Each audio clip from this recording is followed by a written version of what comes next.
I think I've had more than my fair share of problems with my roll-off dumpster trailer setup. Brakes have gone out twice.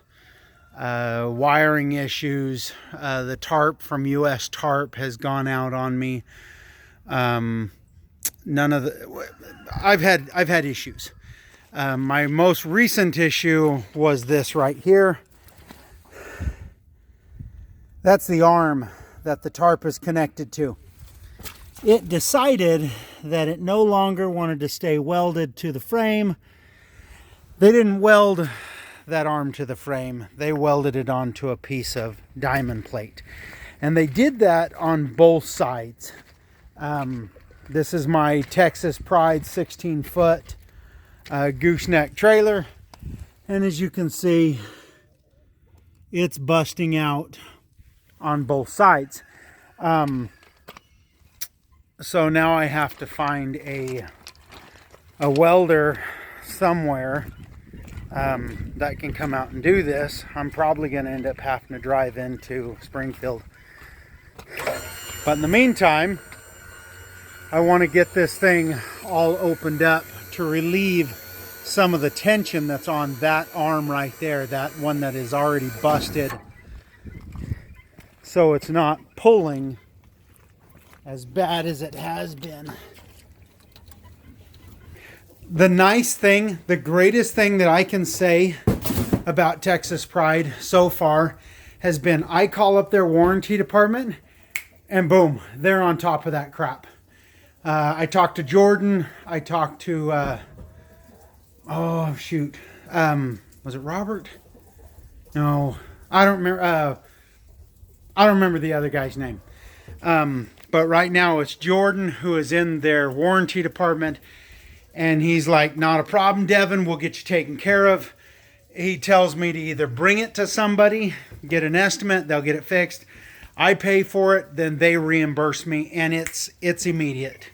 They put parts right in the mail to me, send me exactly what I need, I get it fixed.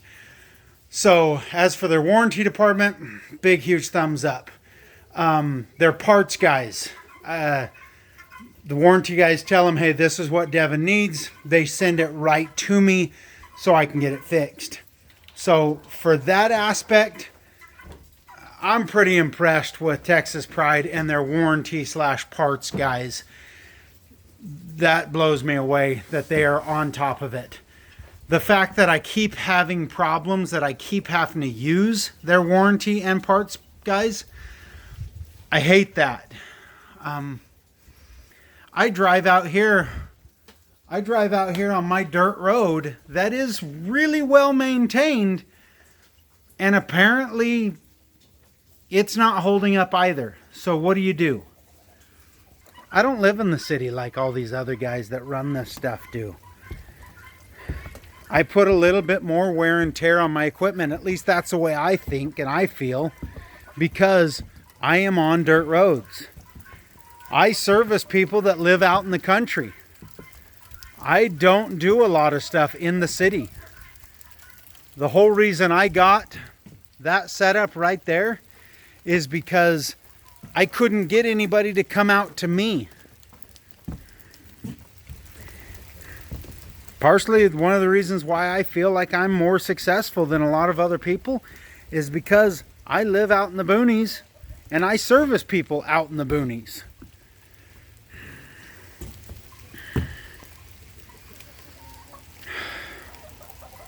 It's just frustrating that crap like this keeps happening.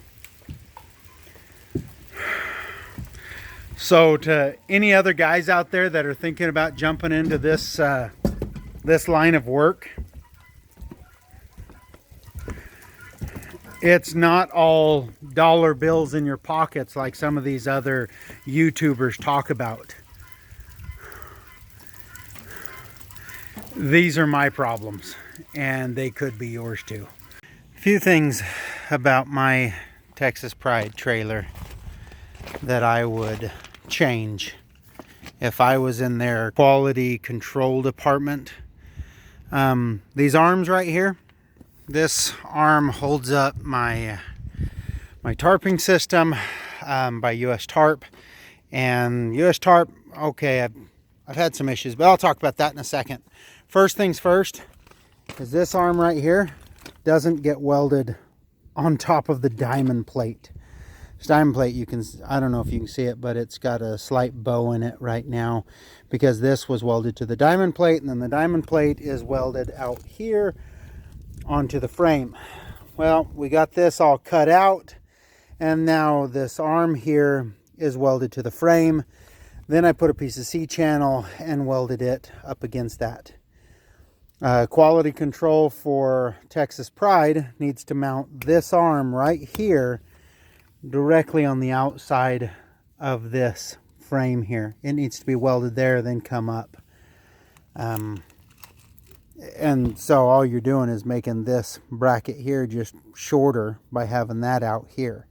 And then we could use this whole box thing right here from back there to all the way over here to this wheel well. At least we could have that be storage. That would sure be nice. If nothing else, it doesn't have to be 10 inches or 20 inches. Just the width of that 2x8 would be fantastic to have additional storage for all the little tools and chains and mallets and ropes and other stuff that I carry from my rig. It would be nice to keep them right here. So that would solve two issues. This thing from wiggling and ripping out and then having to get it repaired. It would give me additional storage. Second thing, right here. This doesn't work anymore. And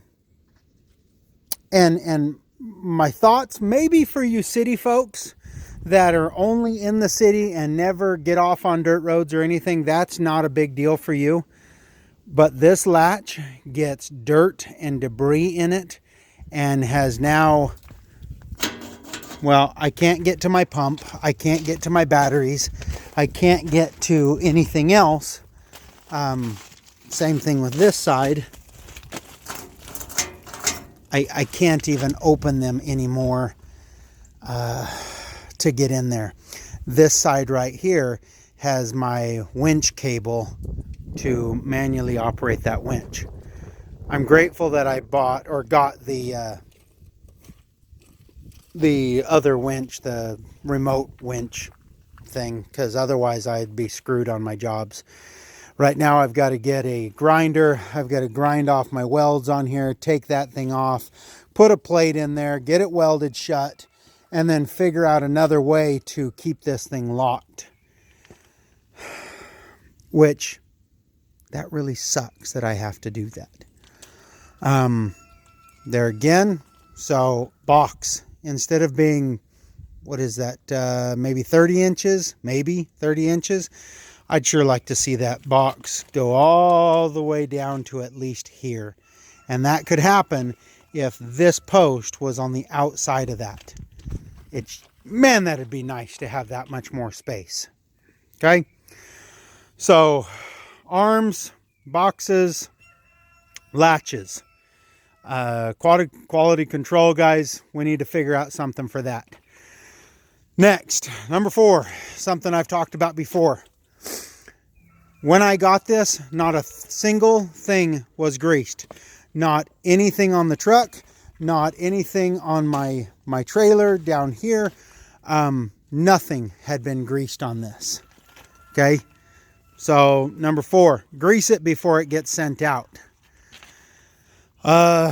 Number 5, every single guy that I know that has bought in a trailer like this goes out and gets lighting installed. I have 2 little 2x2 lights up there. I have another 2 lights, one right here and another one on the other side right there. We drive at night half the time. We go out and about. Lights need to be installed on the trailer. That needs to be an option. I mean, shoot, I paid, $500 to get the lights done and get them all put on here. Make that an upcharge. Do something, or put it in with the stupid trailers. We all want it. Give it to us. And for me, my lights work. My lights work right here. Now I have to get out of the truck and come over here and switch this on. I don't like that, but on the cable that runs over to here, the center plug here, one of the plugs, whatever, isn't wired because their main cable doesn't have the wire. So I couldn't just wire it into my truck to hook it up to my stuff to have an automatic switch. I would like it to be, if I went in reverse, those lights came on, and then I also want to be able to turn them on, but I couldn't do that with this. I couldn't figure out how to do that. Maybe somebody else smarter can. Let's see, what else? Here's one for you.